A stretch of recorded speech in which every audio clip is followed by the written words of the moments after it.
que correr mucho. ¿Eh? Tuviste que correr mucho. No, el tráfico luego se Muchísimas complica. gracias, Aquí andamos.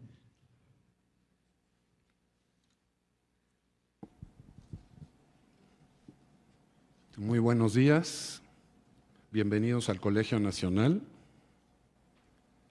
Me da gusto tener la oportunidad de tener una reunión tan importante como es esta, que atiende o busca analizar los problemas de sustentabilidad de nuestra ciudad. Como hemos visto en los últimos meses, en los últimos años, las contingencias ambientales, las inundaciones, los grandes embotellamientos, pues hemos presenciado intentos muy diferentes de atender esta problemática, pero casi siempre desde un punto de vista muy particular. No atendiendo la integridad de los problemas, la complejidad de los mismos. Y entonces el objetivo de esta reunión es precisamente buscar, analizar, evaluar en forma multidisciplinaria, integral, qué estrategias y acciones, metas a corto, mediano y largo plazo podemos utilizar dentro de la zona metropolitana de la Ciudad de México y posteriormente exportarlas a otras ciudades de nuestro país. De hecho, esta conferencia está dividida en dos partes, en conferencias plenarias y mesas de discusión, y el objetivo, sobre todo, es tener estas mesas de discusión en que participe todos los interesados para poder intentar continuar con este diálogo posteriormente. Es decir, el objetivo principal de esta reunión no es simplemente que aquí discutamos estas temáticas, lleguemos a algunas conclusiones, sino formar un grupo que se reúna posteriormente, que se forme este grupo para intentar entonces plantear a las autoridades y a los ciudadanos qué estrategias podemos seguir en adelante para intentar paliar los problemas que estamos enfrentando.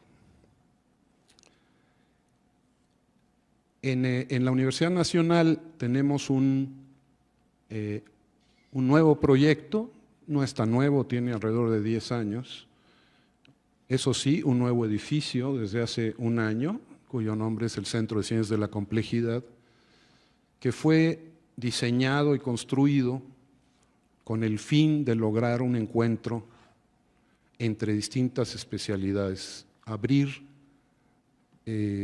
los espacios para que especialistas de muy diversa índole, de todas las áreas, puedan encontrarse, trabajar y plantear soluciones a los problemas que enfrenta nuestro país. Y es en ese contexto que organizamos junto con Mireya Imaz, del Programa Universitario de Estudios de la Sustentabilidad, el PUES, esta reunión, con el fin último de convocar a una reunión para enfocar estos problemas en primer lugar y para proponer soluciones que nos ayuden a paliar estos problemas. Entonces les doy la bienvenida nuevamente, agradezco mucho a todos nuestros ponentes y en particular al doctor Mario Molina, que nos hizo el honor de aceptar darnos nuestra conferencia inaugural, cuyo título es el siguiente: movilidad y calidad del aire en el Valle de México. Esto ocurrirá dentro de unos minutos. Y más adelante, en el día de hoy, tendremos 2 mesas de diálogo, donde cada ponente tendrá presentaciones de 20 minutos y donde participarán Alicia Sicardi, directora del Programa Universitario de Estudios sobre la Ciudad de la UNAM, cuyo título es Ordenamiento y Política Pública; doctor Enrique Provencio, profesor investigador de la Facultad de Economía de la UNAM, Coordinación Metropolitana; y Claudia Sheinbaum, jefa delegacional de Tlalpan, Sustentabilidad Urbana, es su título. Finalmente, en la mesa 2, tendremos a la doctora Telma Castro, directora del Centro de Ciencias de la Atmósfera, cuyo título es Calidad del Aire; Horacio Riojas, director del área de Salud Ambiental del Instituto Nacional de Salud Pública, con el título Salud y Contaminación. Y finalmente, en esta mesa, el doctor Antonio del Río, director del Instituto de Energías Renovables, cuyo título es Energías para la Ciudad. En ambos casos tendremos posteriormente un tiempo bastante amplio para preguntas y respuestas. Esto es el día de hoy. Mañana anunciaremos, tengo aquí el programa ya, pero para no tomarnos más tiempo en ello, mañana presentaremos, el día jueves presentaremos el programa que tendremos ese día. Entonces paso a pedirle al doctor Mario Molina que nos dé su conferencia. Y quiero decir muy pocas palabras porque en realidad su semblanza es muy amplia, muy conocida, su número de reconocimientos es extraordinario, pero sí quiero manifestar un par de cosas. Una, que es un ciudadano mexicano que nació en 1943 y que estudió Ingeniería Química en la Universidad Nacional Autónoma de México y que posteriormente realizó estudios en la Universidad de Friburgo, Alemania, y su doctorado en Físico-Química en la Universidad de California, Berkeley, en Estados Unidos. Y solo voy a mencionar, como ustedes ya todos saben, que es un pionero y uno de los principales investigadores, si no el principal investigador a nivel mundial de la química atmosférica. Coautor con F.S. Rowland en 74 del artículo original que predice el adelgazamiento de la capa de ozono como consecuencia de la emisión de ciertos gases industriales, los clorofluorocarburos, lo que le mereció el Premio Nobel de Química. Asimismo, sus investigaciones y publicaciones sobre el tema condujeron al Protocolo de Montreal de las Naciones Unidas, el primer tratado internacional que ha enfrentado con efectividad un problema ambiental de escala global y de origen antropogénico. Aquí dejaré la presentación y le pido, por favor, al doctor Molina que nos exponga su presentación. Muchas gracias, doctor Molina.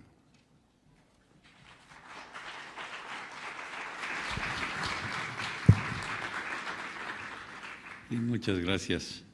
Pues encantado de estar con ustedes y de participar en este foro, en esta discusión de este problema pues tan interesante y tan importante que tenemos aquí en la Ciudad de México y generalizando pues un problema de las grandes ciudades. Me imagino que puedo hablar sentado aquí, ¿verdad? Es que hemos hecho distintas cosas aquí a través de los años. Aquí en el colegio a veces nos parábamos ahí, entonces veíamos la pantalla, pero tenemos una enfrente, así es que si me enseñan de lo que estoy hablando, aquí enfrente, aquí voy a seguir, pues. Y vamos a ver si funciona. Aquí está la computadora, ¿verdad? Uy, no, es que aquí casi no se ve. No, se ve mucho mejor aquí arriba, está bien. Es que lo que tengo enfrente está con mucho más luz, entonces no se ven los números. Pero puedo dar una volteadita y asegurarme de que sí se ve. Bien, pues empiezo. Voy a hablar de este problema que hemos tenido este año aquí en el Valle de México, en la Ciudad de México y en realidad en toda la zona metropolitana. Y es pues un problema conectado con calidad del aire. Entonces voy a empezar nada más describiendo lo que ha pasado y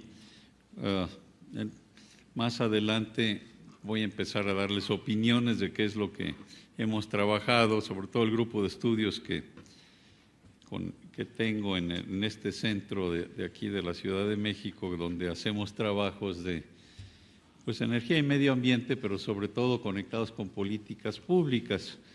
Y los trabajos de investigación, que hay muchos que hacer, los hacemos de preferencia en colaboración, por ejemplo, con la UNAM, con el Centro de Ciencias de la Atmósfera, con la Facultad de Química, pero esa parte de nuestras actividades apenas está comenzando. En los años que tenemos de trabajar hemos fundamentalmente concentrado nuestras actividades en políticas públicas, pues con el objetivo de tener un impacto en los problemas que tiene la sociedad, sobre todo aquí en México, no solo en la ciudad, sino en todo el país, pero hoy estamos empezando a hablar aquí del problema de la ciudad. Entonces, como saben ustedes, pues hemos tenido contingencias que han afectado pues a muchísima gente por el uso del automóvil. Y en esta gráfica simplemente lo que tenemos es el número de contingencias por ozono. El ozono es uno de los contaminantes que nos preocupan. Y como ven ustedes, pues ha mejorado mucho la situación. Teníamos contingencias hace una década o dos, la calidad del aire estaba mucho peor de lo que está ahora y prácticamente se nos habían acabado las contingencias hasta este año volvieron a resurgir. Pero las contingencias se disparan a niveles arbitrarios. Entonces, lo que les enseño en esta otra gráfica son las concentraciones de ozono tales como se miden pues por los aparatos que tiene la Ciudad de México y también el Estado de México. En fin, son las concentraciones promedio de ozono a través de los años. Y lo que se ve como las líneas rojas son niveles arbitrarios a los que se ha decidido que se disparen contingencias o precontingencias, con el objeto pues, de alertar a la sociedad de que los niveles de contaminación están elevados y preocupantes y que la sociedad tiene que responder y hacer algo. Uno de los mensajes importantes aquí es que sí ha mejorado, no solo ha habido menos contingencias, sino sí ha mejorado la calidad del aire desde el punto de vista de las concentraciones máximas de ozono que se han alcanzado. Pero lo que vemos sí, allá sí se ve, aquí no. Muy recientemente, lo que decidió hacer pues la Comisión Ambiental Metropolitana, que es la que decide, digamos, cuándo hay contingencias y todo eso, trabajando con Semarnat también y por supuesto con el gobierno de la Ciudad de México, el gobierno del Estado de México y de todos los de la megalópolis. Se decidió bajar el nivel pues drásticamente al cual se disparan las contingencias y eso fue lo que causó todo este revuelto de que pues con el no y lo circula tenían que dejar de circular una cantidad mucho mayor de automóviles. Primero les recuerdo que fue creo que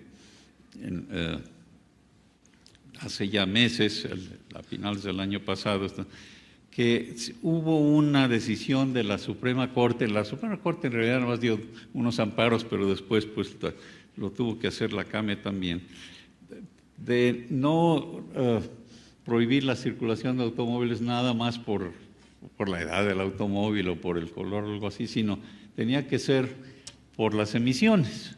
Y entonces, pues era lo lógico desde el punto de vista legal, pero no desde el punto de vista práctico, porque lo que no tomó en cuenta pues la Suprema Corte y pues el gobierno mismo, después lo que estaba clarísimo es que desgraciadamente había corrupción, estamos tratando de eliminarla, de tal manera que el circular o no circular no tenía nada que ver con emisiones, tenía que ver con cuánto dinero se le pagaba a la gente que estaba controlando esto. Y no era que hubiera un 10% de corrupción, sino más del 90%. Digo, prácticamente no había nadie que realmente manejara su automóvil de acuerdo a sus emisiones. Entonces era una situación totalmente absurda que nos demostraba que muchas cosas estaban caminando muy mal. El hoy no circula, pues no podía estar conectado con ese tipo de hábitos. Y por eso, con esta decisión de la Suprema Corte, lo que sí se pudo notar con claridad es que aumentó el número de automóviles circulando, porque antes con el hoy no circula, sí había limitaciones qué días podían estar en la calle, ¿no? Es una de las pocas instancias en que sí se vio con cierta claridad un cambio en el tráfico y en el congestionamiento. Todas las otras medidas que se han tomado no está tan claro, excepto quizá en una o dos ocasiones, cuál ha sido el efecto en el tráfico, el efecto real de poner estas restricciones en el uso de los automóviles. Pero en fin, vamos a pasar a la siguiente. Esto fue nada más para explicar históricamente lo que pasó y con la idea, la excusa para bajar el nivel de contingencia a 150 IMECAS, que son como 154 partes por ppb, partes por billón de ozono, como el número máximo horario, y es que pues sí tiene impactos negativos en la salud, pero pues, eso lo sabemos con mucha claridad desde hace muchos años y con muchos otros contaminantes también.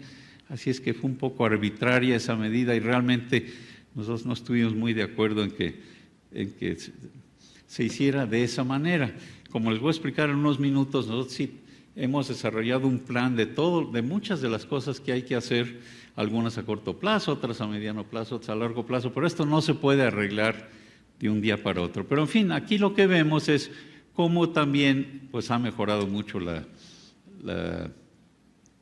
los niveles de ozono por las medidas que se han tomado históricamente, a las que voy a referir en un momento, pero sí, pues si hubiéramos tenido la misma flota vehicular con su misma edad que teníamos a finales del siglo pasado, pues tendríamos contingencias casi todo el año. Y con esto pues ya se redujeron muchísimo, pero claro, sí tuvimos bastantes días de contingencia este año. Y hay otra diferencia importante es las precontingencias y contingencias, que voy a referir en un minuto con un poco de más detalle. Pero primero quiero terminar esta breve parte histórica de las contingencias de ozono, primero mencionando que hay otras ciudades en el país que también tienen problemas de ozono. La Ciudad de México no es la única. Lo que sí está muy claro que el Valle de México es uno de los sitios donde el reto es mayor, porque estamos rodeados, es un valle, estamos rodeados de montañas a gran altura y tenemos pues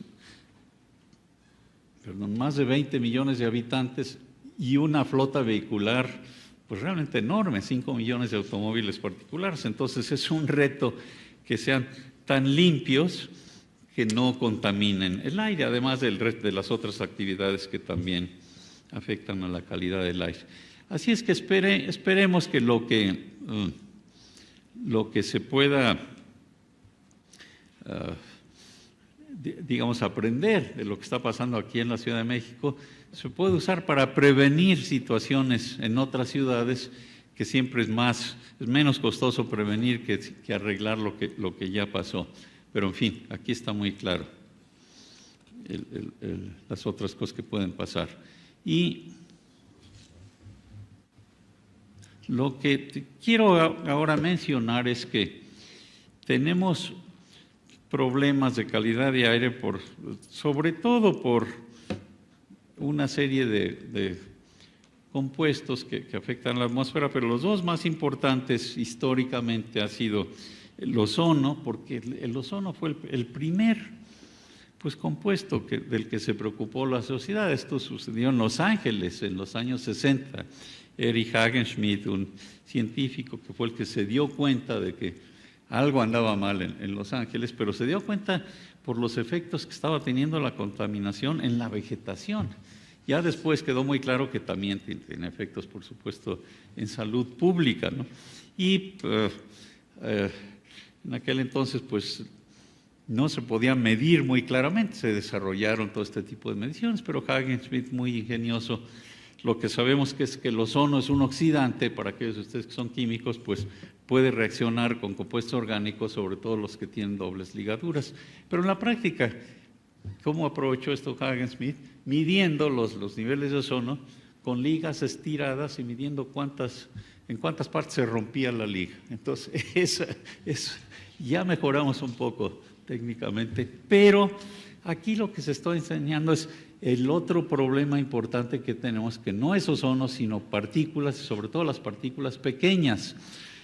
Las partículas tradicionalmente se han clasificado por su tamaño: 10 ppm, partículas por sus siglas en inglés, 10, las menores de 10 micras, y 2.5, que son todavía más pequeñas. Las más pequeñas son con mucho las más preocupantes, porque las más grandes se filtran en la nariz y no penetran en los pulmones, pero las pequeñitas sí pueden causar efectos en los pulmones. Y uno de las fuentes de partículas pues son los motores a diésel, es el hollín. El hollín sí consiste en estas partículas muy pequeñitas, hay otras más, pero es el más importante. Y curiosamente el hollín también tiene un impacto importante en el problema del cambio climático, que de nuevo, si me da tiempo, voy a referir a él después. ¿Qué sabemos de las partículas? Bueno, pues sabemos que desde hace años que son la preocupación más importante, más que el ozono, para la salud pública, pero en años recientes se ha vuelto digamos, la comunidad científica lo ha vuelto a demostrar y a avisarle a la sociedad que ese es lo que es preocupante. Y uno de los impactos que tiene es mortalidad, pero es sobre todo en gente vulnerable, gente de mayor edad que tiene algunos problemas ya respiratorios, pero que podrían haber vivido varios años más quizá, pero en presencia de niveles elevados de partículas, pues mueren prematuramente. Pero quizá lo más preocupante, en fin, las dos, por supuesto, todo esto es preocupante, pero es que las partículas pequeñas, sobre todo mezcladas con los otros contaminantes que hay, sí dañan el desarrollo pulmonar de los niños. Entonces, pues es evidente que parte de la calidad de vida con la que todos contamos es que pues puede haber familias con niños que crezcan en una atmósfera sana y que no tengan limitaciones en su crecimiento pulmonar por estar respirando aire contaminado todos los días. Esto se estableció muy claramente ya hace más de una década en Los Ángeles, como primer estudio epidemiológico. Después se pudo comprobar también aquí en la Ciudad de México. Pero el hecho es que los problemas de salud pública a los que nos estamos refiriendo se han estudiado ya desde hace décadas y se puede estimar cuál es el impacto en la sociedad. Inclusive se puede estimar, pero de manera muy aproximada, indirecta, cuál es el costo para la sociedad. Y es una de las cosas que yo a veces critico. Se le puede poner un número de pesos o dólares, cuánto cuestan estas muertes, digamos, pero más bien esto no es lo que cueste una vida, sino cuánto está dispuesta la gente a pagar en términos generales como un seguro para que no existan estos niveles de contaminación. Y más que nada es una cuestión no de dólares o pesos, sino de calidad de vida, ¿no? Pero por supuesto lo que sí está muy claro es que es un costo para la sociedad Y también en general, lo que se ha demostrado con mucha claridad trabajando aquí ya son no solo la parte científica, tecnológica, sino las cuestiones económicas y sociales también, que el costo de tomar las medidas necesarias para reducir esta contaminación está totalmente justificado desde el punto de vista económico y, por supuesto, desde el punto de vista de calidad de vida. En fin, aquí vemos qué ha pasado con las partículas pequeñas aquí en el Valle de México.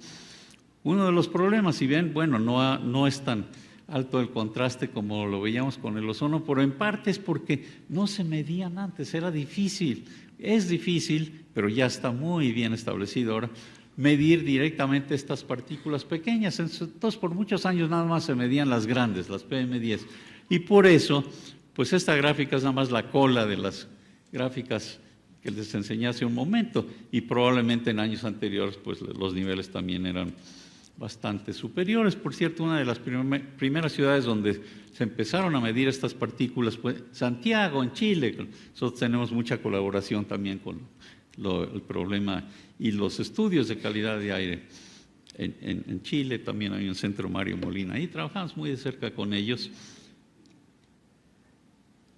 Y por cierto, los dos, bueno, sobre todo en años anteriores también colaborábamos, por ejemplo, con el centro, con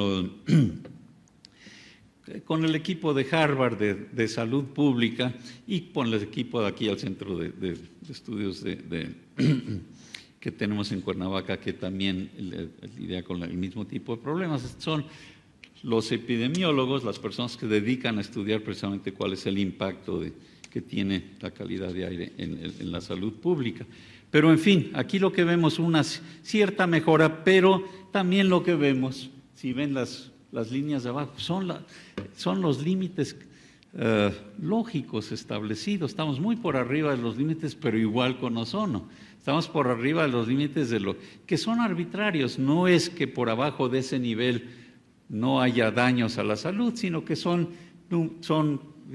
digamos, límites razonables que se pueden superar y lo hacen en ciudades, en países avanzados, en Europa, en ciudades de Estados Unidos también, pero también en Estados Unidos muchas veces se pasan de estos límites.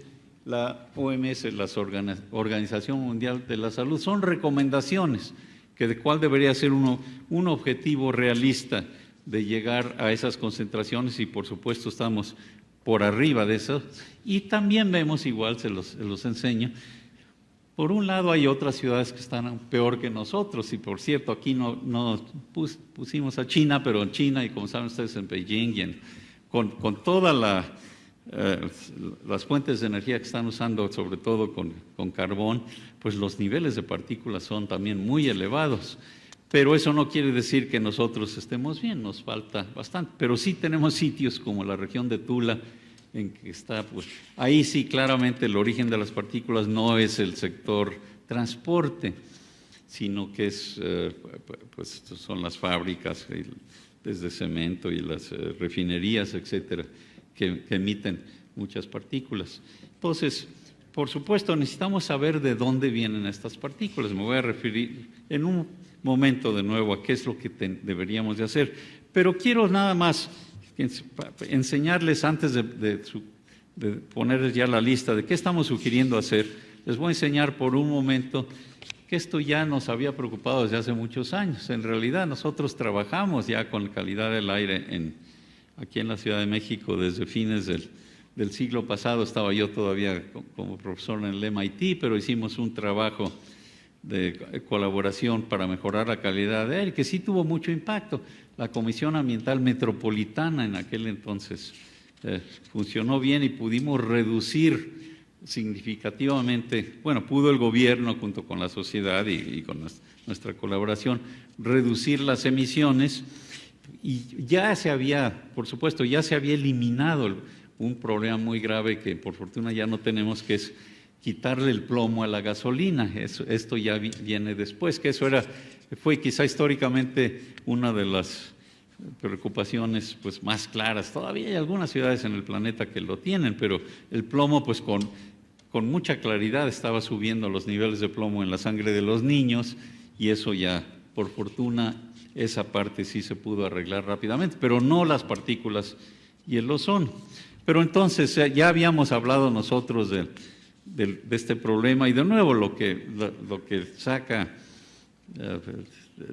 digamos, los encabezados es pues la mortalidad prematura, pero insisto, la salud de los niños es igualmente, si no más, preocupante. Pero a pesar de esto, lo que sucedió es que fue el ozono lo que siguió pues, llamando la atención, digamos, de los distintos niveles de gobierno, y las partículas no se les ha hecho mucho caso. Lo que hicimos ya desde entonces, desde el 2004, fue pues sugerir una serie de medidas que había que tomar, bastante evidentes, reconociendo que realmente es el sector transporte, sobre todo para el ozono, pero también para partículas con muchas dudas.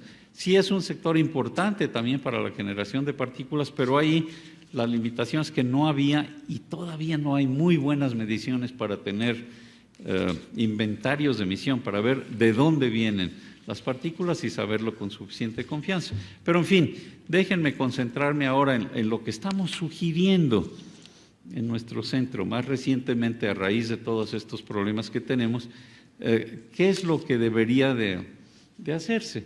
Y nuestra recomendación es que si hay que tomar medidas drásticas, tenemos un problema más serio, no se puede resolver con medidas a medias y tampoco se puede resolver a corto plazo. Hay que tomar medidas a corto, mediano y largo plazo, y no porque las de largo plazo no vayamos a ver sus resultados inmediatamente, eso no justifica que no se empiecen a tomar esas medidas. Y en general, pues hay que reducir las emisiones, evidentemente es lo que causa el deterioro de la calidad del aire, y para poder tomar estas decisiones pues, de manera más inteligente, más atinada, pues necesitamos más mediciones. Nos fallan mucho las mediciones, aunque aquí en la Ciudad de México ya desde hace años sí se está midiendo pues, con más eficiencia que en otras ciudades los niveles de contaminantes, pero aún ahí todavía nos falta. Pero, por ejemplo, las partículas, pues sí hay fallas enormes en las mediciones, sobre todo pues en otras partes del país también. Entonces hay que reducir emisiones, hay que medir mejor y poder predecir, y quizá aquí es donde les comente qué es lo que nosotros sugerimos hacer con las contingencias. Primero, de nuevo, históricamente me acuerdo cuando bajaron mucho las contingencias, después de que nosotros empezamos a trabajar aquí en el Valle de México con el equipo internacional, teníamos este proyecto del MIT que estábamos trabajando con varias ciudades latinoamericanas, con Bogotá en Colombia, con Sao Paulo y con Santiago y la Ciudad de México. Todos estábamos comparándolo, sí tuvimos bastante éxito, pero en fin, en aquel entonces se redujeron las emisiones y dejó de haber contingencias porque, como les decía, cuando se disparan es un nivel arbitrario, pero lo que está muy claro es que se podía preparar la sociedad para tener precontingencias, que es simplemente un aviso a la sociedad de qué es lo que hay que hacer, con la idea de que las contingencias sí requieren medidas más drásticas. Y lo que hicimos fue sugerir que se bajaran los niveles, pero no drásticamente, porque no tiene caso tener precontingencias o contingencias la mitad del año, porque entonces no es práctico. La idea es tener unas cuantas al año, 10 o 15 o algo así. Es una manera de alertar a la sociedad de que tenemos un problema serio, sobre todo si son precontingencias, pero también de avisarle a la parte vulnerable de la sociedad si va a haber mala calidad del aire, para que se protejan, por ejemplo, que los niños no salgan a jugar al aire libre y las gentes vulnerables se queden en casa, etcétera, ¿no? Pero esa es una de las grandes diferencias, es una de las recomendaciones importantes que tenemos hoy en día, y es que tal como se diseñaron, sobre todo con el cambio reciente, las contingencias, en primer lugar, ya no como precontingencias, sino es lo que se llama fase 1. Hay contingencia, entonces eso implica que cierta cantidad de automóviles dejen de circular, digamos. Y quizá también, esa parte estamos más de acuerdo, que si haya cierto cambio en actividades industriales, por ejemplo, pues no pintar coches en la calle que emiten compuestos orgánicos que son como saben ustedes, el ozono. Ya no hablé yo de la química del ozono, pero el ozono no se emite directamente por el sector transporte, por los motores, los automóviles, pero se forma en la atmósfera por reacciones entre los óxidos de nitrógeno y los compuestos orgánicos volátiles. Y estos dos compuestos sí son emitidos en su mayor parte por el sector de transporte, los vehículos. Pero entonces, ¿qué estamos recomendando hoy en día? ¿Cuál es nuestra recomendación? Pues no estamos de acuerdo en que si un día, que fue lo que pasó, por cierto, el viernes, creo, si en una estación sube el ozono a más de 150 IMECAS, que entonces por protocolo se dispara, entonces al día siguiente no circulan cierta cantidad de automóviles. No, lo que nosotros sugerimos es que se puede pronosticar. Ya se pronostica, de hecho, hay avances aquí en el equipo de la Ciudad de México. Claro que hay incertidumbres, pero se puede avanzar y además estamos sugiriendo pues hacer las mediciones necesarias. Necesitamos lo que se llama perfilómetros, poder medir cómo varía la temperatura con la altura. Ni siquiera tenemos perfilómetros adecuados y con eso se podría predecir con mucho más confianza cómo va a estar la circulación, o sea, la meteorología al día siguiente. Entonces, la idea no es decirle a la población, bueno, ya se expusieron hoy, bueno, pues entonces mañana ya no circulan. No, el chiste es decírselos con anterioridad.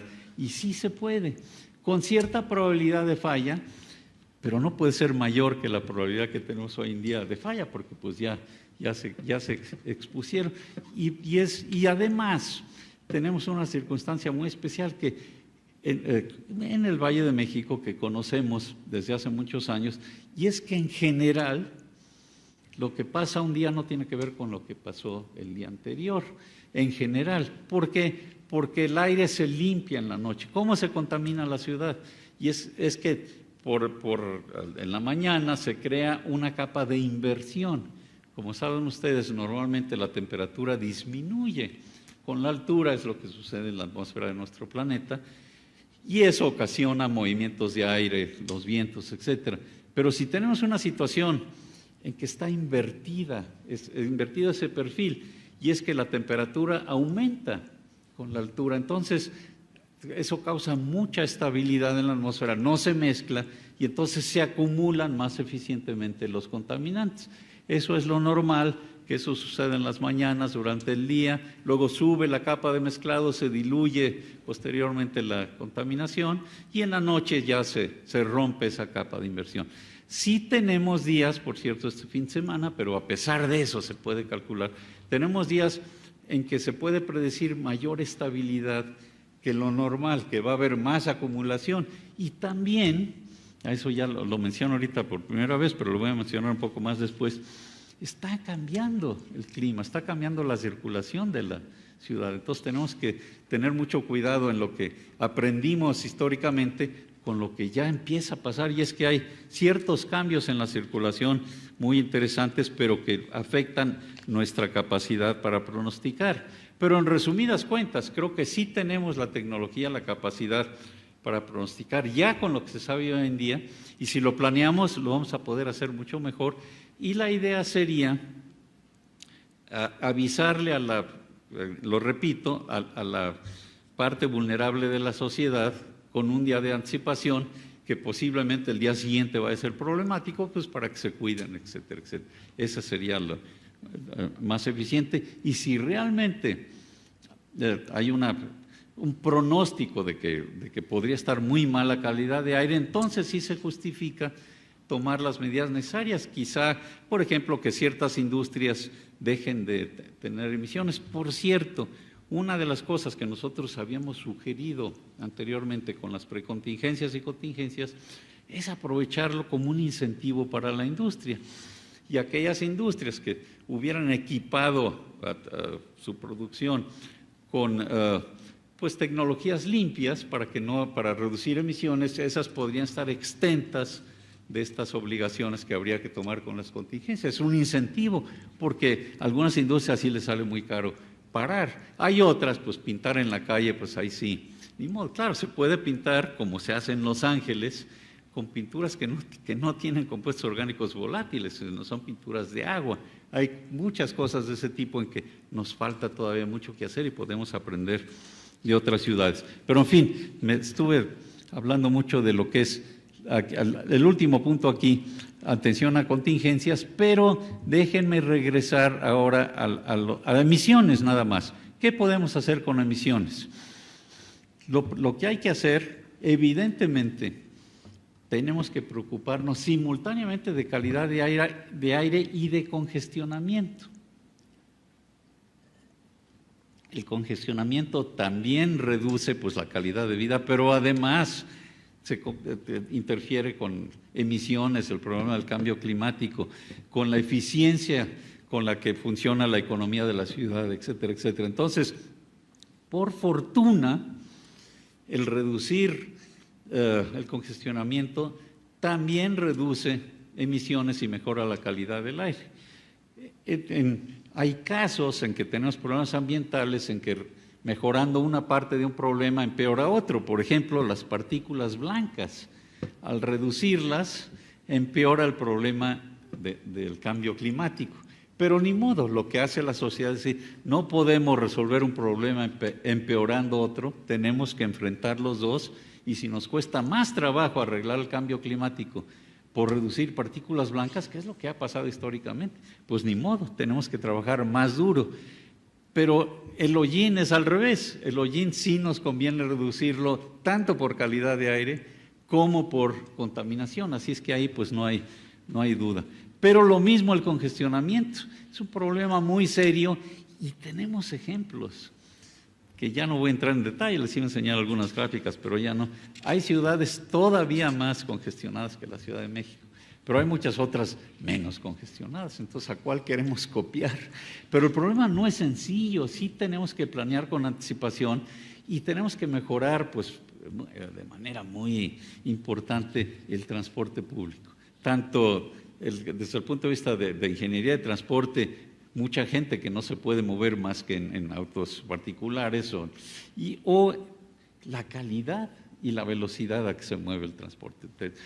Lo ideal es tener transporte de primera. Y aquí voy al segundo punto. Si queremos limitar el uso del automóvil, pues eso solamente se puede hacer si la gente tiene la alternativa de llegar a su trabajo, no necesariamente en su automóvil. Y ese es un punto muy, muy importante. A veces la gente no lo entiende. No, pues es un derecho humano, mi derecho natural es sacar el coche y usarlo cuando yo quiera, ¿no? Pues las calles son mías. Pues no, de la misma manera que yo no tengo derecho sí tengo derecho a deshacerme de mi basura, pero no se la voy a tirar al vecino. O sea que aquí imagínense un sistema en que el gobierno muy generoso subsidiara automóviles relativamente baratos, pero toda aquella parte de la población, que es la mayor parte de la población en la Ciudad de México, que no tiene automóvil, y duplicáramos la cantidad de automóviles que tenemos en la ciudad, bueno, pues entonces ya no podríamos salir a la calle prácticamente porque estaría todo atorado. Entonces, desgraciadamente nos tenemos que mover en el otro sentido. ¿Y qué es lo que hay que hacer? Ponerle limitaciones y desgraciadamente, si lo piensan, esto es una de las cosas que podríamos discutir, pero las limitaciones que funcionan son las que imponen algún costo, algún precio. Casi todas, y ya hay ejemplos que podríamos discutir, las que no imponen un costo, se les puede hacer trampa muy fácilmente. Entonces, ya tenemos ejemplos, pues el segundo piso aquí cuesta, las carreteras para ir a las ciudades cercanas cuestan y la gente en realidad ya está dispuesta a pagar. Pero eso implica que habría que tener también subsidios para la gente que lo necesita y, por supuesto, transporte público disponible. Y ya se empezaron a tomar medidas. Ahorita les enseño una que otra. Pero, en fin, otro punto más. Voy a pasar al siguiente.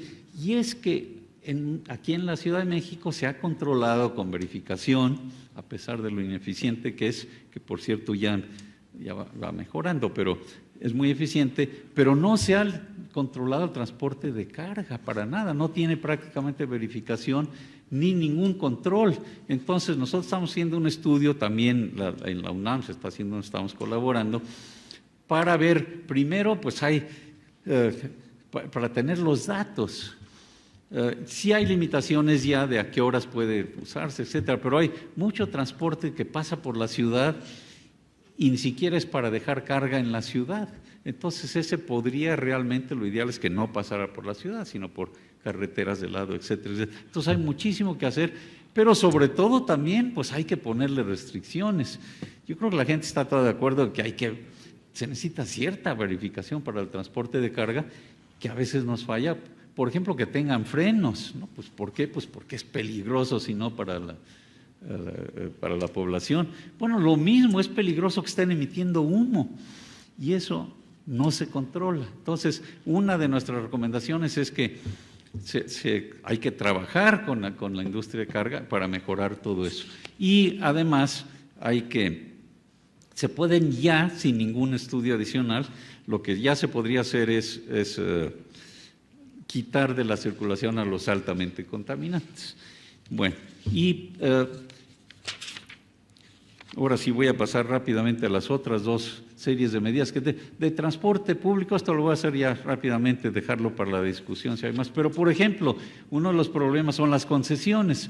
Pues ya el jefe de gobierno aquí ya se comprometió, nosotros trabajamos con él de cerca, se va a controlar a los microbuses porque pues, es un desastre, no están bien organizados y son viejos, altamente contaminantes. Eso sí se puede hacer, pero hay que darles tiempo, no se pueden prohibir del día a la mañana. Entonces, para todos estos arreglos, también es muy importante tomar en cuenta los sectores afectados, sentarse con ellos, hacer un plan de trabajo, pues para que puedan seguir funcionando, pero ya reduciendo emisiones, ¿no?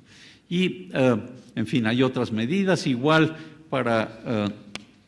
en este caso, el automóvil es lo que les acababa de explicar, que a lo mejor hay que poner restricciones, aquí me adelanté, pero lo tenemos descrito con más claridad en esta lámina. Estas láminas, por cierto, las tenemos también en nuestra página de internet, con los detalles de las cosas que hemos sugerido y en este caso, no sé sí, también el sector industrial y es algo con lo que tenemos que lidiar.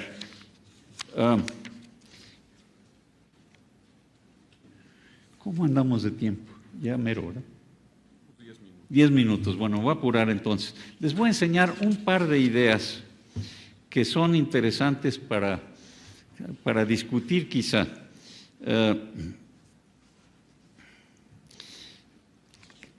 ¿Cómo es que el problema del congestionamiento es un gran reto? Porque la sociedad no está preparada para este tipo de cambios. Sí está preparada, por cierto, pero entre paréntesis, para pagar verificentros.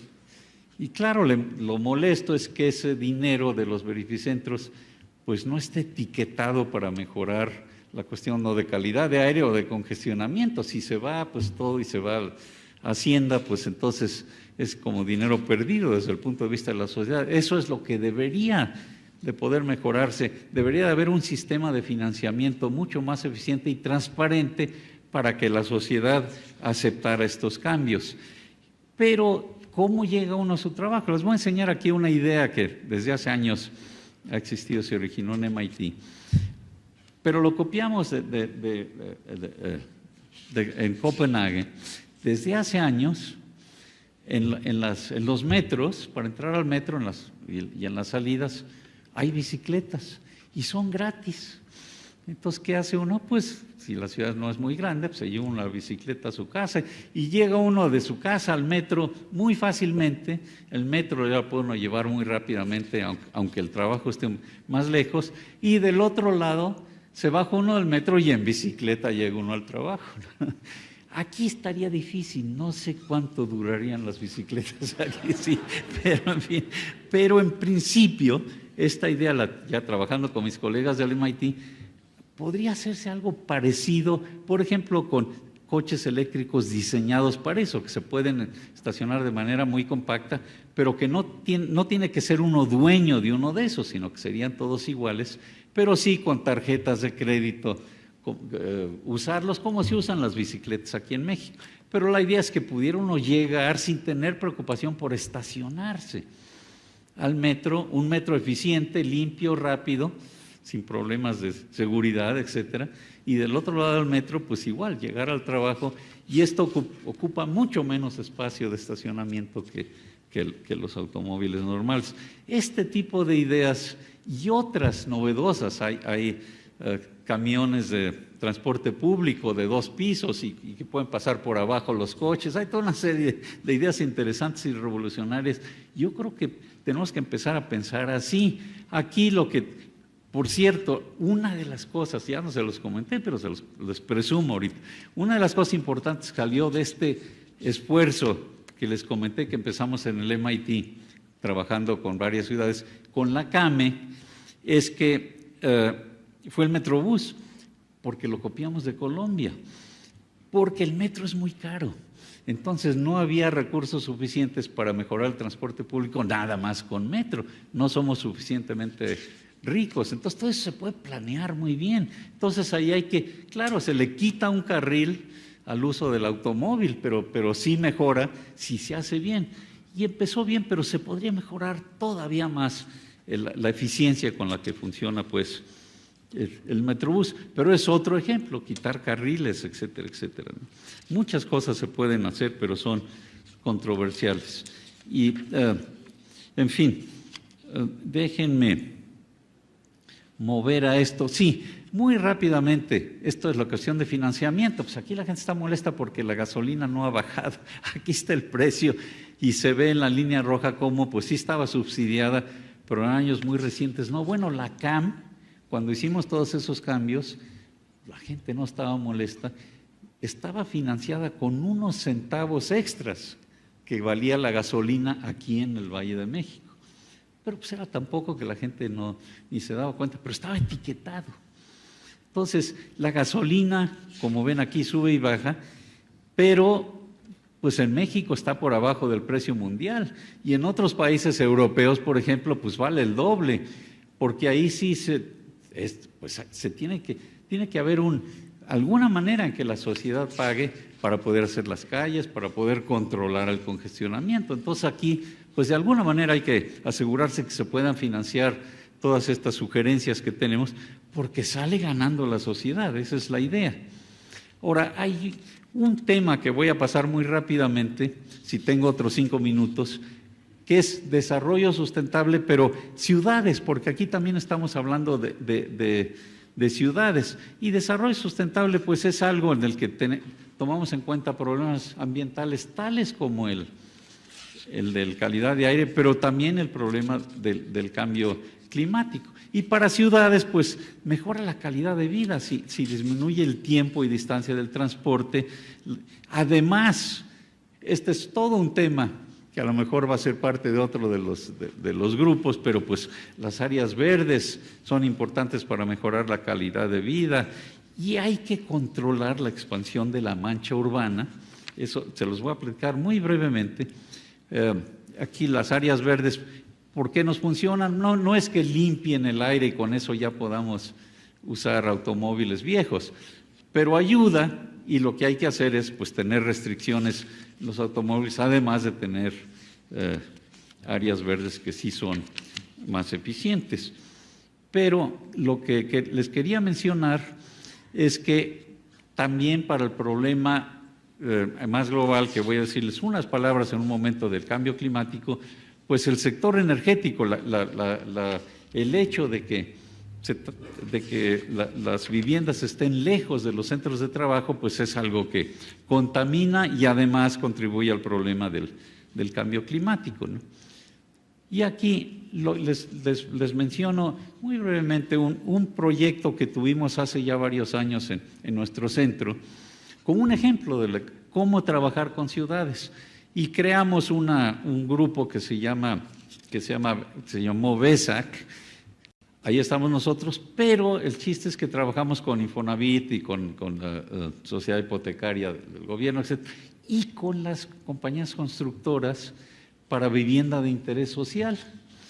Nos pusimos todos de acuerdo, los forzamos hasta cierto punto y creamos una especie de calificación, eso lo desarrollamos nosotros en nuestro centro, que tomara en cuenta el indicador ambiental, qué tanta energía se está usando, etcétera, pero además no solamente el ambiental, sino el aspecto económico y el aspecto social, mejorar la calidad de vida de esas viviendas, que tuvieran escuelas, tiendas, etcétera, etcétera. Y sobre todo en aquel entonces lo que logramos es que ya no se subsidiara vivienda de interés social en los terrenos que tenían compradas estas compañías constructoras lejísimos. ¿Por qué? Pues porque eran baratos los terrenos. Y una de esas consecuencias de funcionar así, con ese incentivo, pues lo más barato, entre más barato sea el terreno, más ganamos. Una de las consecuencias es que hubiera casi 500,000 de casas abandonadas, porque el gobierno les subsidiaba a la gente pues, comprar esas casas, después se daban cuenta que les quedaba demasiado lejos, que no tenía buenos servicios, etc. Pues todo eso fue un desastre. Sí logramos el acuerdo con las compañías constructoras. Y todo esto cambió la administración y tenemos que seguir trabajando. Hay una norma que está pendiente. Nos tenemos que asegurar que todo esto que logramos se siga implementando, porque sería desastroso que cada administración nueva tengamos que comenzar desde cero. Todo esto ya lo habíamos logrado y, entre otras cosas, la hipoteca verde de Infonavit, que era voluntaria, ya es obligatoria. En fin, eso es un ejemplo de vivienda. Y ahora, para terminar, un par de láminas. Sí quiero mencionar cambio climático, porque hay que tener una visión integral de todos estos problemas. Por eso saco aquí todo el planeta, pero claro, estamos justo en medio de esta fotografía de nosotros aquí en México. Pero tenemos problemas globales también. ¿Por qué? Porque la atmósfera, que es muy delgadita, como la cáscara de una manzana, se mueve de tal manera que hay productos que emitimos a la atmósfera que si permanecen más de varios meses, pues no importa en qué parte del planeta se emitan. Se mezclan en todo el planeta, por eso hay problemas globales. Y ahí lo que ha pasado es que hemos cambiado ya la composición química de toda la atmósfera y estamos causando un problema de cambio climático, que si fuera una plática de cambio climático les podría explicar un poco más de la ciencia, etc. Pero básicamente está aumentando la temperatura promedio de la superficie del planeta como consecuencia sobre todo del aumento de dióxido de carbono que viene de la quema de combustibles fósiles, como me imagino que prácticamente saben todos ustedes. Pero uno de los mitos que hay es que este es un problema para finales de siglo, que nuestros nietos son los que se preocupen de este problema.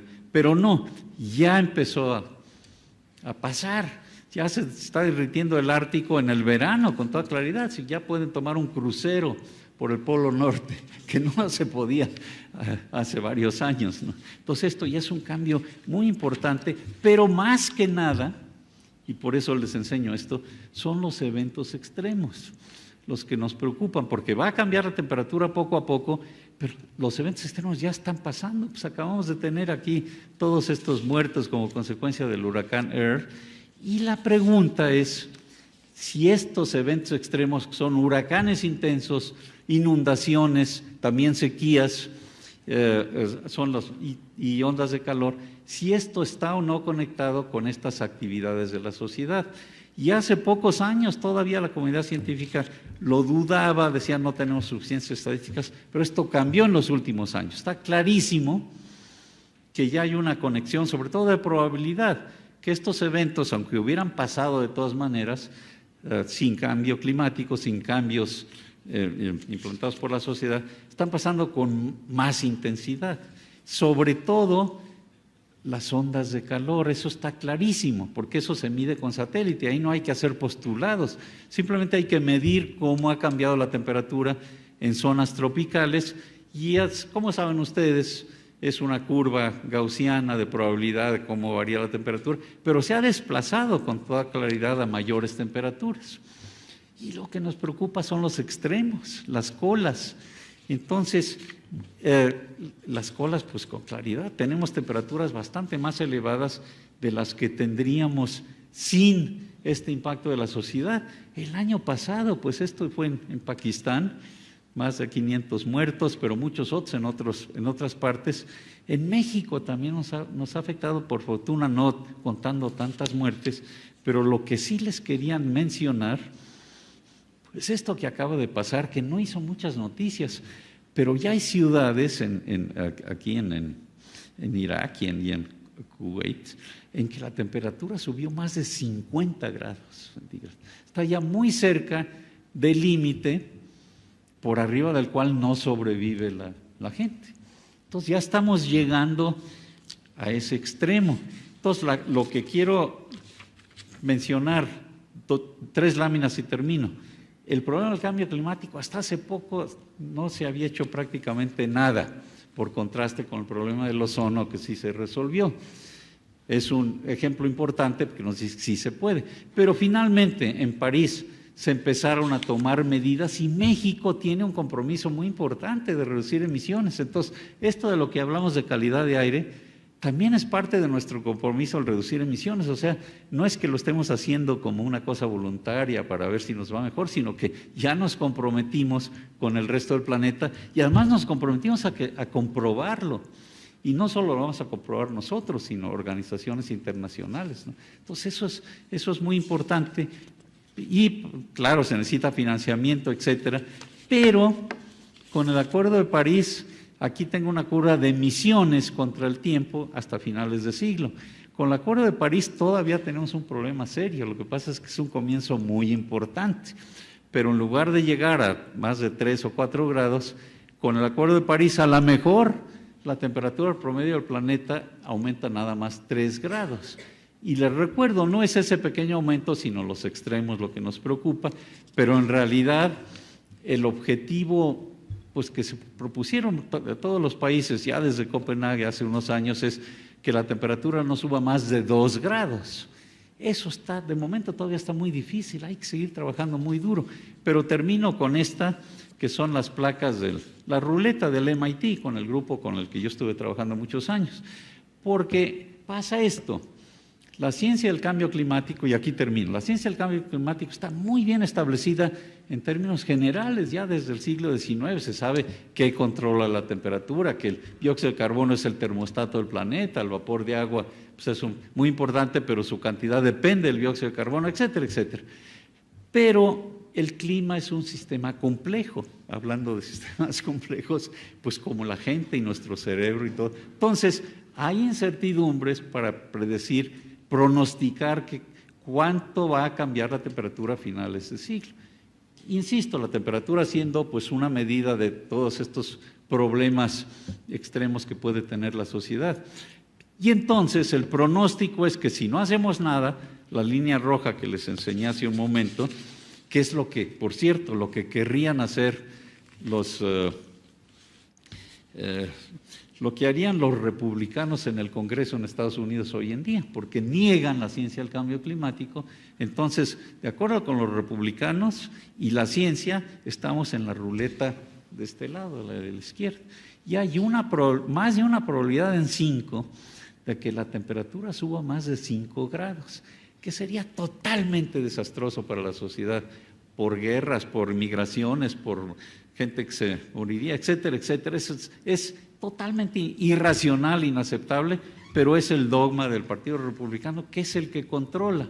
Y en cambio, en la otra ruleta, si la puedo, ya no la tenemos, pero ya terminamos. Con la otra ruleta, si tomamos las medidas necesarias, no tenemos esa alta probabilidad. Entonces, el resumen es que el problema no es la temperatura más alta a la que podamos, la temperatura probable a la que lleguemos, sino la probabilidad, una probabilidad muy alta. Imagínense volar en un avión con una probabilidad de 1 en 5 de que se estrelle, pues no tendría, es inconcebible, ¿no? Entonces, eso es lo que estamos haciendo hoy en día, pero ya empezamos a cambiar de ruleta, no llegamos a esta, por lo menos reducir la probabilidad de esos extremos enormes. Y en fin, termino nada más repitiendo que hay que tener una visión integral de todos estos problemas y por fortuna muchas medidas que tomemos funcionan pues para sustentabilidad en términos muy generales. Ahí le paro. Muchísimas gracias.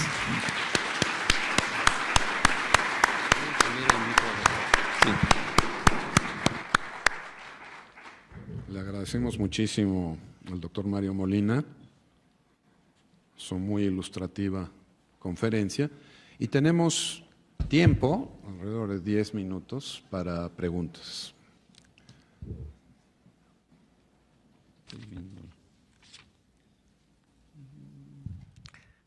Una pregunta penosa, ¿qué tanto contribuyen los anafres de carbón que todos los días vemos ahí vendiendo tamales y guajolotas?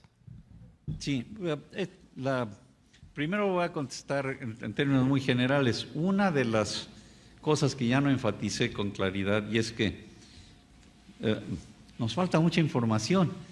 Podemos hacer mucho más mediciones y no solamente las que están en estos sitios fijos que tiene el gobierno, iba a decir el gobierno del Distrito Federal, ya no, de la Ciudad de México, para hacer estas mediciones, sino que se pueden hacer mediciones en camioncitos, automóviles, precisamente para tratar de mejorar nuestro entendimiento de, por supuesto, todas esas fuentes, cocinar al aire libre, también emite. Lo que no sabemos con mucha claridad es cuál es la cantidad, qué tan preocupante es.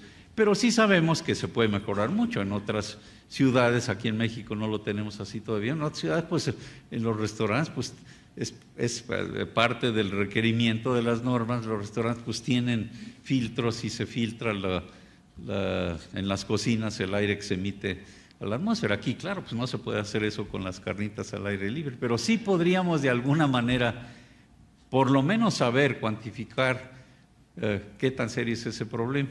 Pero hay otros parecidos también, los incendios forestales. En cierto momento tienen una influencia importante aquí en el Valle de México, en otras partes del país, peor todavía, y se podrían controlar mucho mejor, pero ni siquiera tenemos las mediciones más adecuadas, insisto, sobre todo las de partículas pequeñas. Entonces, sí es un problema, pero no tenemos datos suficientes y creo que sí se podría mejorar en buena medida tomando pues algunas, teniendo algunas normas para tomar algunas medidas necesarias para reducir esas emisiones, ¿no? Buenos días, mi nombre es Katy Villarreal y acabamos de estar con el científico Sebastián Piñeiro, el cual compartió que los transgénicos tienen muchísimo que ver en el aspecto en estos cambios climáticos. Quisiera que usted como químico fijara su postura en respecto a cómo desde estos cultivos transgénicos hacen un efecto global. Esa es la pregunta que tengo que hacer. Gracias. Sí, mire, por lo que los transgénicos no es mi tema, pero lo que entiendo con mucha claridad es que es un problema de alimentación, etcétera, etcétera, pero no de cambio climático. Digo, hay muchas cosas, pero ese no. Ese es un problema que hay una preocupación de la sociedad de que si los transgénicos están mal diseñados puede tener impactos serios en la salud de la población, etcétera. Ahí lo que sí aclaro es que ha habido 2 o 3 estudios recientes de los grupos más importantes de ciencia, pero con mucho más importantes, digo, que el otro lado de la moneda, que nos dicen lo siguiente: por supuesto hay que preocuparse de diseñar bien a las plantas, a los transgénicos, etcétera, porque puede haber problemas, pero si se toman las medidas necesarias, es una oportunidad enorme para este reto que tiene la sociedad, precisamente por cambio climático y porque sube la temperatura, de los límites para la producción alimentaria global.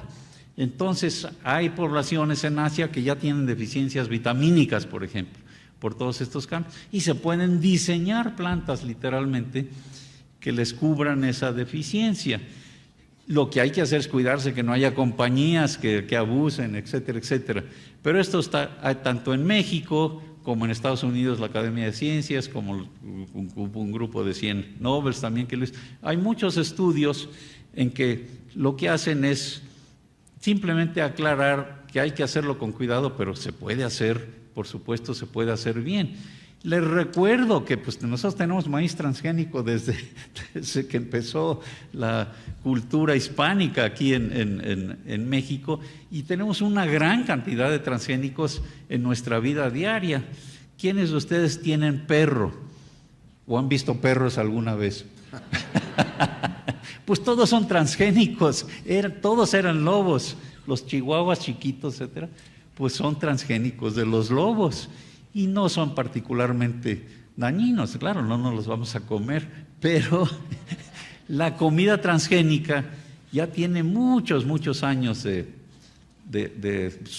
ayudar a la civilización. Lo que es nuevo, pero ya tiene suficientes datos, es que se puede hacer los cambios transgénicos más directamente con ingeniería genética, que potencialmente puede ser peligrosa, pero la ciencia pues en sí no es ni buena ni mala, igual que la ciencia, el de entendimiento de la física nuclear pues llevó a las armas nucleares, que fue desastroso, pero eso no es culpa de la ciencia, es un ejemplo de cómo usar mal a la ciencia. Igual hay un problema serio de retos que se podría abusar de esta ingeniería del ácido ribonucleico, etcétera, etcétera, para diseñar compuestos o plantas peligrosas, etcétera, etcétera. Y eso pues hay que tratar de evitarlo, pero la sociedad científica que trabaja con estos problemas en general ha demostrado mucha responsabilidad y sí han tomado una gran cantidad de medidas para tratar de evitar que surjan problemas de ese tipo. Otra pregunta. Buenos días, Juan Sánchez del Instituto Politécnico Nacional. Como ingeniero geólogo me llama la atención muchas de las cosas que no hacemos para cuidar nuestro entorno. Sabemos bien que estamos en una cuenca con condiciones atmosféricas muy particulares, ya desde hace muchos años se ha planteado. Yo mismo ahorita le diría que veo su plática y me parece como si lo estuviéramos tratando hace 10 años, por desgracia, porque no tenemos la capacidad de obligar a los políticos que se involucren con ello. Aquí quisiera saber qué autoridades tenemos escuchando, actualizándose, tratando de contribuir al mejoramiento real de la ciudad. Privilegiamos el desarrollo urbano con edificios donde eran casas y aunque los colonos nos opongamos, la autoridad simplemente cínicamente dicen pues ya se amolaron. Igual para poner un centro de verificación que para mi gusto ya son obsoletos, absurdos.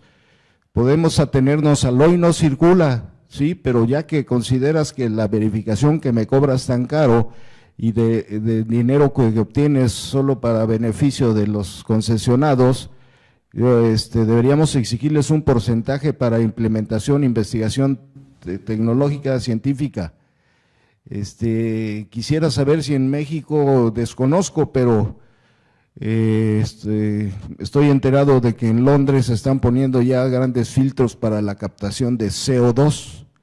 No sé si sigue siendo experimental, pero quisiera saber qué tipo de acciones de ese tipo estamos haciendo en México, y no solo en tratar de reducirles su negocio a los cuates de los políticos que simplemente siguen privilegiando lo que antes eran las peceras, las combis, que todavía andan circulando por ahí y todavía pensamos en darles tiempo en modificarlo. Señor, se te acabó tu concesión. Si en un mes no tienes el camión con condiciones apropiadas para circulación, con servicio digno para el pasajero, ya no lo tienes. Pero siguen dando sus mordidas, siguen haciendo su negocio, y ahí vemos asientitos que parecen camioncitos para niños. Disculpa, contaminantes. Ya le hiciste una pregunta sí, al doctor. ¿la podría contestar respecto a los filtros? Gracias. Sí, primero lo que debí de haber mencionado, pero eso lo hago ahora, es que por fortuna, sí, aunque hay limitaciones, sí estamos trabajando muy cerca de las autoridades, estamos trabajando con el jefe de gobierno, con Miguel Ángel Mancera, ya ha hecho muchas declaraciones. Tuvimos una reunión ayer o antier o algo así, y ya le mencioné estos perfilómetros que necesitamos, y en la sesión misma dijo, a ver, ocúpense de comprarlos. Pero además, como les mencioné, sí, muy brevemente, pues ya empezó a ver lo de los minibuses y todas las concesiones, etcétera. Entonces, sí estamos tratando de trabajar y con buena respuesta también con el gobernador del Estado de México, con varios otros gobernadores. Por supuesto, tienen limitaciones, pero por fortuna estamos empezando a trabajar juntos. O sea, tenemos expectativas de que podamos mejorar esto más todavía. Sí hay problemas reales. Tuvimos uno, les pongo otro ejemplo, que hubo una mejora en los taxis con la administración anterior y era todo un reto, porque el problema es que si no se hace bien, si se hace así un poco arbitrariamente, pues paran la ciudad en unos días. ¿Por qué? Porque estos grupos tienen mucha fuerza. No les quiero mencionar el ejemplo que tenemos aquí en el país hoy en día con los grupos de fuerza, pero el hecho es que, claro, el gobierno tiene que tomar decisiones y hacerlo bien, pero si no lo hace bien, pues se le cae abajo a la sociedad. Entonces hay que tomar eso en cuenta, trabajar juntos. Y nuestro método de trabajo ha consistido en llegar a acuerdos con los sectores involucrados y los sectores afectados. Lo mismo con el sector industrial en general, como lo hicimos antes con calidad de aire, lo estamos haciendo con la energía. Cuando los sentamos en la misma mesa podemos llegar a acuerdos y es más productivo si todos lo hacemos de una manera colaborativa que si nos peleamos desde antes, porque entonces, y eso también es otra manera de funcionar, pero no tan eficiente. Pero en fin, hay mucho que hablar de cómo resolvemos el problema político. ¿Cuáles son las barreras? Por supuesto, no hay que negar los problemas que hay, pues por eso lo puse en la mesa, la corrupción casi al 100% de los verificentros. Y ahorita hay un proceso para arreglarlo, todavía no sabemos si va a funcionar o no, es demasiado pronto, pero por lo menos sí tuvimos un impacto muy real en que esto se cambie. Regresando a la pregunta del CO2, eso es un poco un tema muy distinto. Desgraciadamente pasa esto.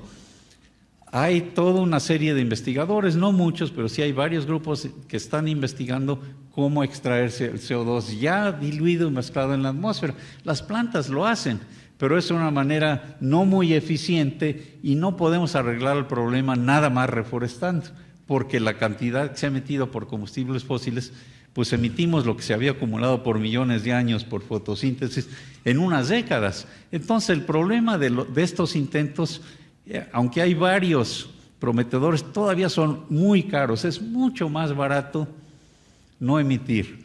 El segundo intento, que también resultó bastante más caro de lo anticipado, pero hay todavía 3 o 4 intentos serios, es de capturarlo en las plantas de energía antes de que se diluya en la atmósfera. Es lo que se llama CCS en inglés, Carbon Capture and Storage. Y lo curioso es que el problema no es qué hacer con ese CO2 después, se podría guardar con mucho cuidado, etcétera, para que no volviera a salir a la atmósfera, pero resulta que es caro. Entonces, mientras no haya un precio a las emisiones, no se ha puesto de acuerdo el planeta en ponerle un precio. ¿Por qué? Pues por lo que ya mencioné, por el Partido Republicano en Estados Unidos. El Protocolo de París tuvo que diseñarse, yo fui parte de eso, con el presidente Obama, con todo lo que puede hacer sin el Congreso, porque si Estados Unidos no firma el Acuerdo de París, pues no funcionaría prácticamente. Don Molina, yo tengo una pregunta. Se habla de un sistema que han implementado precisamente en Colombia o en Venezuela, ¿no? O en Perú, no estoy seguro, que le llaman Airball. ¿Airborne? Airball, como Airball. árbol, que es un filtro gigante que no sé si se ha probado o no su eficacia. Pero el problema pues es un balance de energía muy sencillo, hay varias ideas.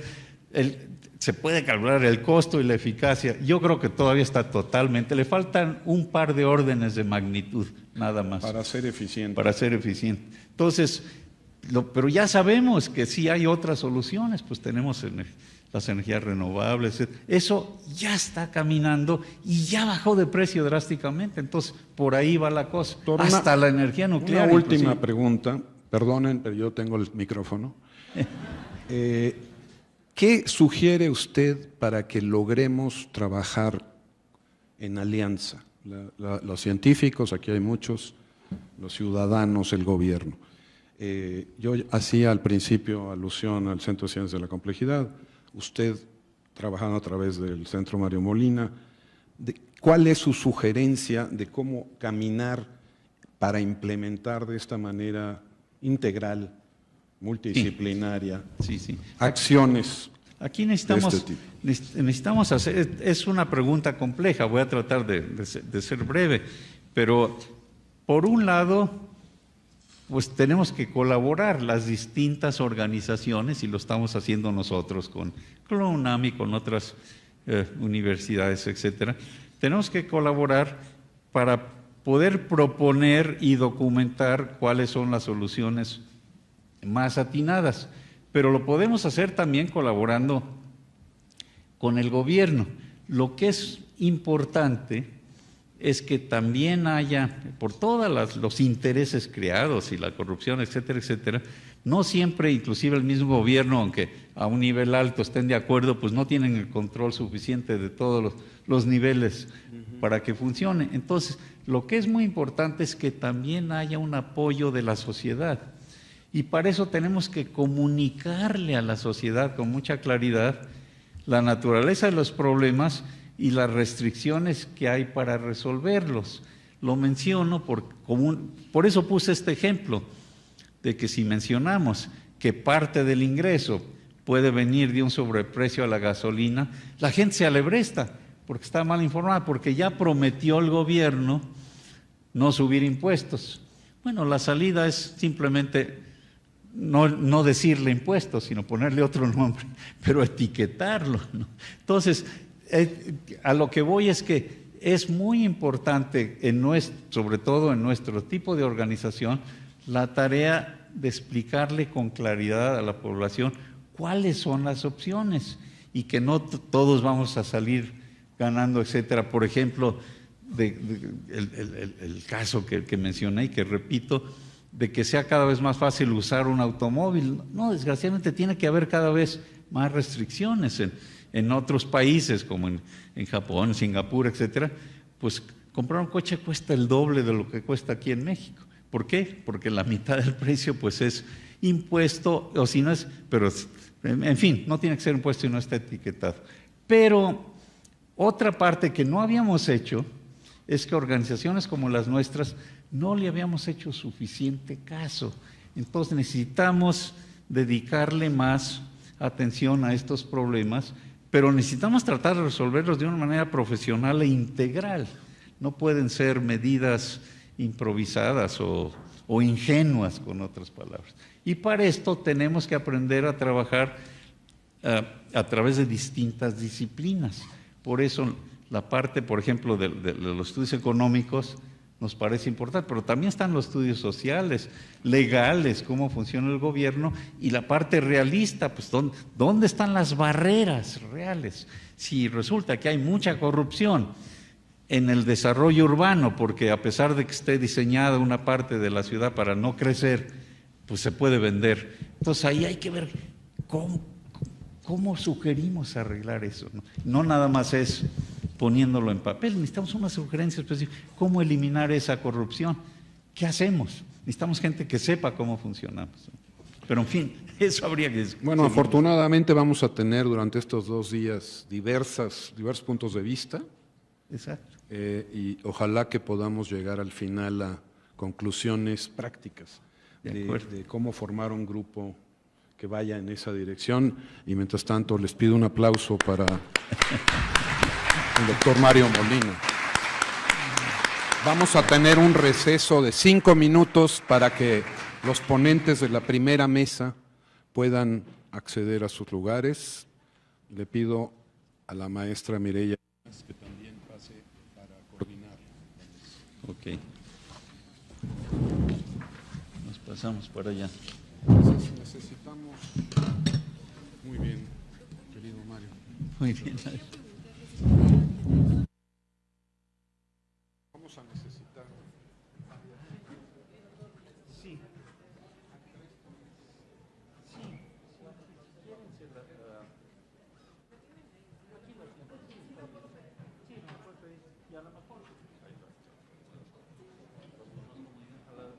Le voy a echar otro vistazo a lo mejor les mando una corrección también, si es que hay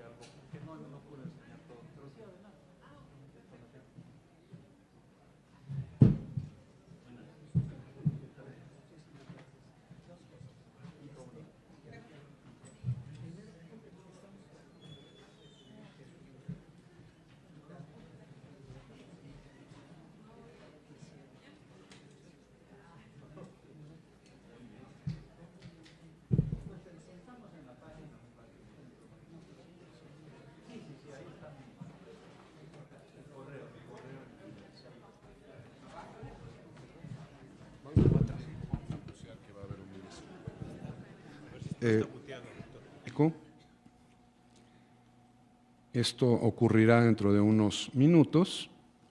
Y más adelante, en el día de hoy, tendremos 2 mesas de diálogo, donde cada ponente tendrá presentaciones de 20 minutos y donde participarán Alicia Sicardi, directora del Programa Universitario de Estudios sobre la Ciudad de la UNAM, cuyo título es Ordenamiento y Política Pública, doctor Enrique Provencio, profesor investigador de la Facultad de Economía de la UNAM, Coordinación Metropolitana, y Claudia Sheinbaum, jefa delegacional de Tlalpan, Sustentabilidad Urbana, es su título.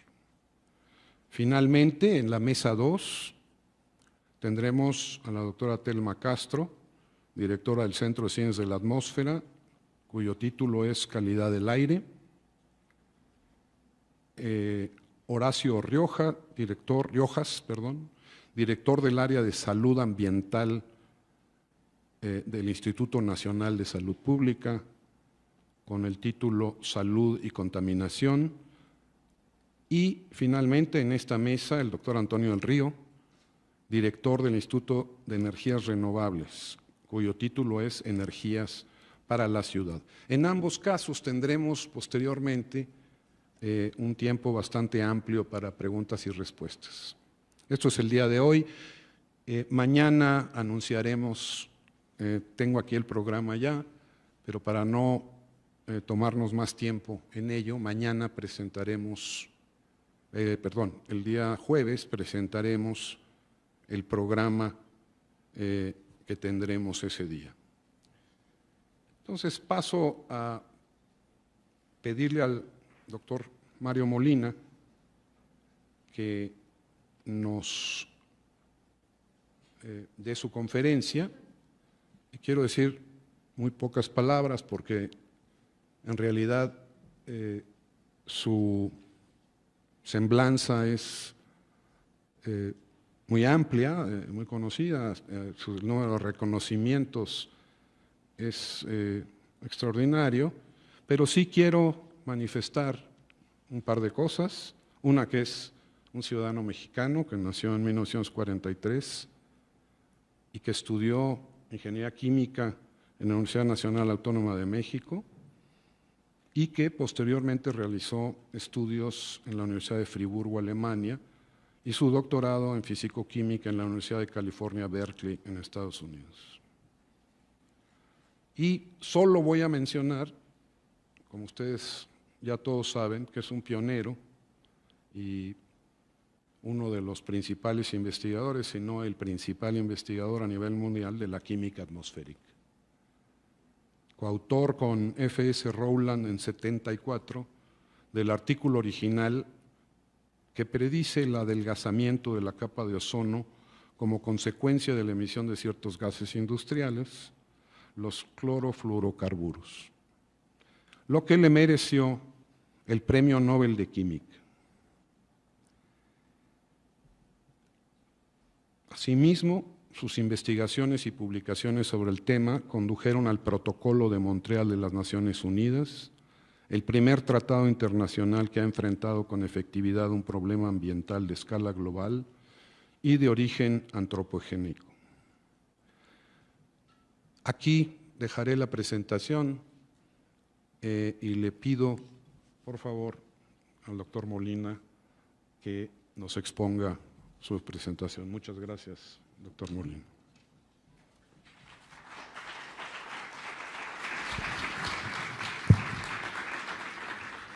Y muchas gracias.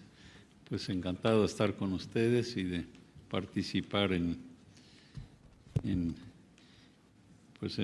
este foro, en esta discusión de este problema pues tan interesante y tan importante que tenemos aquí en la Ciudad de México y generalizando pues un problema de las grandes ciudades. Me imagino que puedo hablar sentado aquí, ¿verdad? Es que hemos hecho distintas cosas aquí a través de los años. Aquí en el colegio a veces nos parábamos ahí, entonces veíamos la pantalla, pero tenemos una enfrente, así es que si me enseñan de lo que estoy hablando aquí enfrente, aquí voy a seguir, pues. Y vamos a ver si funciona. Ah, aquí está la computadora, ¿verdad? Uy, no, es que aquí casi no se ve. No, se ve mucho mejor aquí arriba, está bien. Es que lo que tengo enfrente está con mucho más luz, entonces no se ven los números. Pero puedo dar una volteadita y asegurarme de que sí se ve. Bien, pues empiezo. Voy a hablar del este problema que hemos tenido. Es tener estas mesas de discusión en que participe todos los interesados para poder intentar continuar con este diálogo posteriormente. Es decir, el objetivo principal de esta reunión no es simplemente que aquí discutamos estas temáticas, lleguemos a algunas conclusiones, sino formar un grupo que se reúna posteriormente, que se forme este grupo para intentar entonces plantear a las autoridades y a los ciudadanos qué estrategias podemos seguir en adelante para intentar paliar los problemas que estamos enfrentando. En la Universidad Nacional tenemos un nuevo proyecto, no es tan nuevo, tiene alrededor de 10 años. Eso sí, un nuevo edificio desde hace un año, cuyo nombre es el Centro de Ciencias de la Complejidad, que fue diseñado y construido con el fin de lograr un encuentro entre distintas especialidades, abrir los espacios para que especialistas de muy diversa índole, de todas las áreas, puedan encontrarse, trabajar y plantear soluciones a los problemas que enfrenta nuestro país.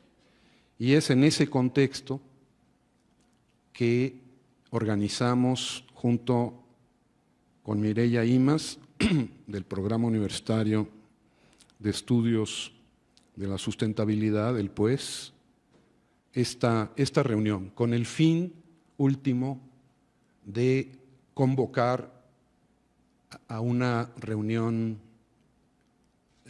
para enfocar estos problemas en primer lugar y para proponer soluciones que nos ayuden a paliar estos problemas. Entonces les doy la bienvenida nuevamente, agradezco mucho a todos nuestros ponentes y en particular al doctor Mario Molina, que nos hizo el honor de aceptar darnos nuestra conferencia inaugural, cuyo título es el siguiente: Movilidad y calidad del aire en el Valle de México.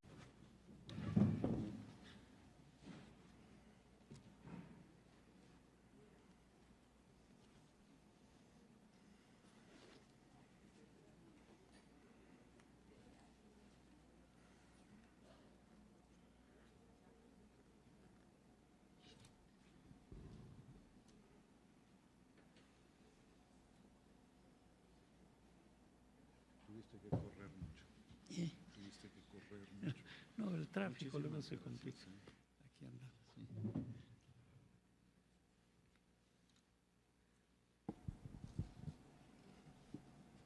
sí. Muy buenos días, bienvenidos al Colegio Nacional. Me da gusto tener la oportunidad de tener una reunión tan importante como es esta, que atiende o busca analizar los problemas de sustentabilidad de nuestra ciudad. Como hemos visto en los últimos meses, en los últimos años, las contingencias ambientales, las inundaciones, los grandes embotellamientos, pues hemos presenciado intentos muy diferentes de atender esta problemática, pero casi siempre desde un punto de vista muy particular. No atendiendo la integridad de los problemas, la complejidad de los mismos. Y entonces el objetivo de esta reunión es precisamente buscar, analizar, evaluar en forma multidisciplinaria, integral, qué estrategias y acciones, metas a corto, mediano y largo plazo podemos utilizar dentro de la zona metropolitana de la Ciudad de México y posteriormente exportarlas a otras ciudades de nuestro país. De hecho, esta conferencia está dividida en dos partes, en conferencias plenarias y mesas de discusión, y el objetivo, sobre todo, este año aquí en el Valle de México, en la Ciudad de México y en realidad en toda la zona metropolitana, y es pues un problema conectado con calidad del aire. Entonces voy a empezar nada más describiendo lo que ha pasado y más adelante voy a empezar a darles opiniones de qué es lo que hemos trabajado, sobre todo el grupo de estudios que tengo en este centro de aquí de la Ciudad de México, donde hacemos trabajos de pues, energía y medio ambiente, pero sobre todo conectados con políticas públicas. Y los trabajos de investigación, que hay muchos que hacer, los hacemos de preferencia en colaboración, por ejemplo, con la UNAM, con el Centro de Ciencias de la Atmósfera, con la Facultad de Química, pero esa parte de nuestras actividades apenas está comenzando. En los años que tenemos de trabajar hemos fundamentalmente concentrado nuestras actividades en políticas públicas, pues con el objetivo de tener un impacto en los problemas que tiene la sociedad, sobre todo aquí en México, no solo en la ciudad, sino en todo el país, pero hoy estamos empezando a hablar aquí del problema de la ciudad. Entonces, como saben ustedes, pues hemos tenido contingencias que han afectado pues a muchísima gente por el uso del automóvil. Y en esta gráfica simplemente lo que tenemos es el número de contingencias por ozono. Ozono es uno de los contaminantes que nos preocupan. Y como ven ustedes, pues ha mejorado mucho la situación. Teníamos contingencias hace una década o dos, la calidad del aire estaba mucho peor de lo que está ahora y prácticamente se nos habían acabado las contingencias hasta este año volvieron a resurgir. Pero las contingencias se disparan a niveles arbitrarios. Entonces, lo que les enseño en esta otra gráfica son las concentraciones de ozono tales como se miden pues por los aparatos que tiene la Ciudad de México y también el Estado de México. En fin, son las concentraciones promedio de